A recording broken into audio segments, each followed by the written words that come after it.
Good morning दोस्तों। इस class के माध्यम से हम लोग RRB, NTPC, group D, SSC GD, MTS, BEd, Bihar police, SI और सभी तरह की प्रतियोगी परीक्षाओं को तैयारी कराएंगे। आज से हम लोग हिस्ट्री की कक्षा शुरू करेंगे, जिसमें मुगल काल एवं आधुनिक भारत का इतिहास सर्वाधिक प्रश्न पूछे जाते हैं, इसलिए पहले हम लोग इसे कवर करेंगे। इसके बाद प्राचीन भारत एवं मध्यकालीन भारत के साथ साथ अन्य विषयों की भी क्लासेस शुरू होंगी। आइए पहले प्रश्न पर आते हैं। बाबर ने भारत पर कब हमला किया था? Option number A 1530, option number B 1520, option number C 1526 और ऑप्शन नंबर डी 1528। इसका सही आंसर है ऑप्शन नंबर सी 1526। 1526 की लड़ाई पानीपत के युद्ध के नाम से भी जाना जाता है। इब्राहिम लोदी और बाबर के बीच यह युद्ध हुआ था और इब्राहिम लोदी के चाचा आलम खान ने भारत पर आक्रमण के लिए बाबर को आमंत्रित किया था। अगला प्रश्न है, भारत में प्रथम मुगल शासक कौन था? Option number A Babur, B Balban, C Ibrahim Lodi, D Humayun.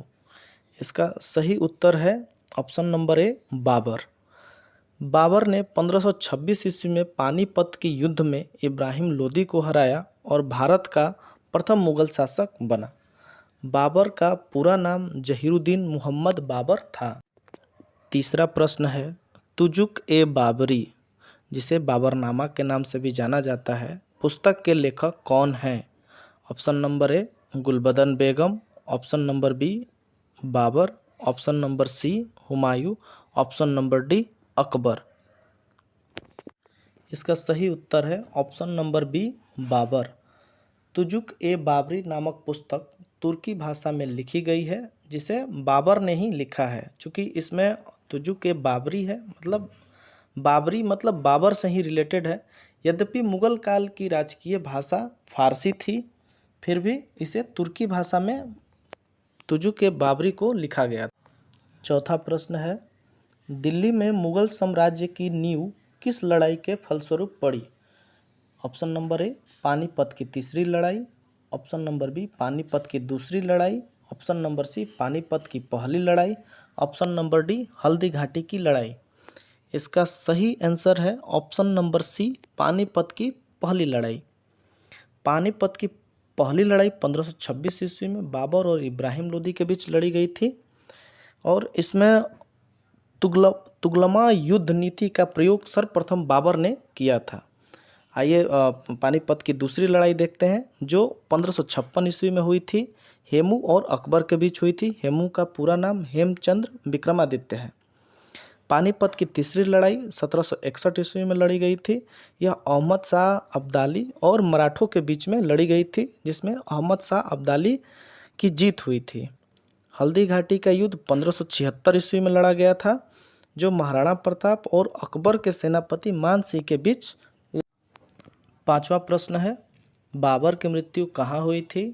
Option number A Agra, B Kabul, C Lahore, D Delhi. इसका सही आंसर है दोस्तों option number A Agra. Babur की मृत्यु 26 दिसंबर 1930 को आगरा में हुई। प्रारंभ में उसे नूर अफगान, जिसे आधुनिक आराम बाग के नाम से जाना जाता है, में दफनाया गया था, परंतु बाद में उसे उसी के द्वारा चुने गए स्थान काबुल में दफनाया गया। प्रश्न संख्या 6 है, पुराना किला किसने बनवाया? Option number A Babur, B Sher Shah, C Aurangzeb, D Akbar. इसका सही जवाब है ऑप्शन नंबर बी शेरशाह। पुराना किला दिल्ली में स्थित है।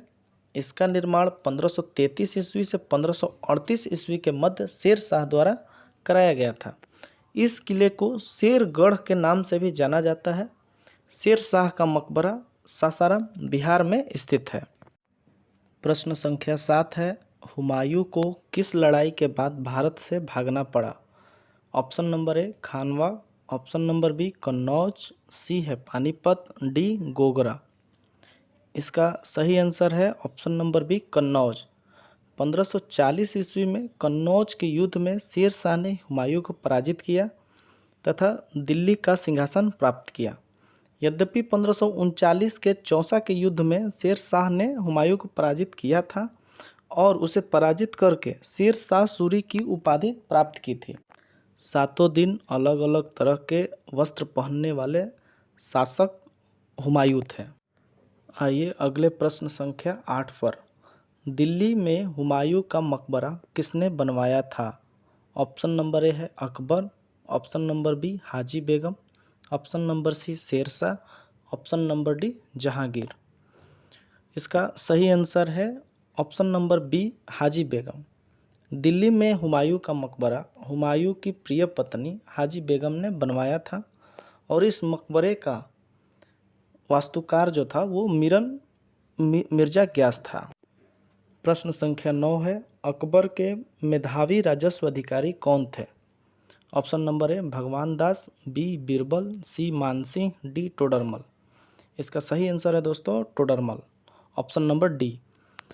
अकबर की सेवा में आने से पहले टोडरमल जो थे शेर शाह के राजस्व अधिकारी थे एवं वे अकबर के नौरत्नों में से एक थे।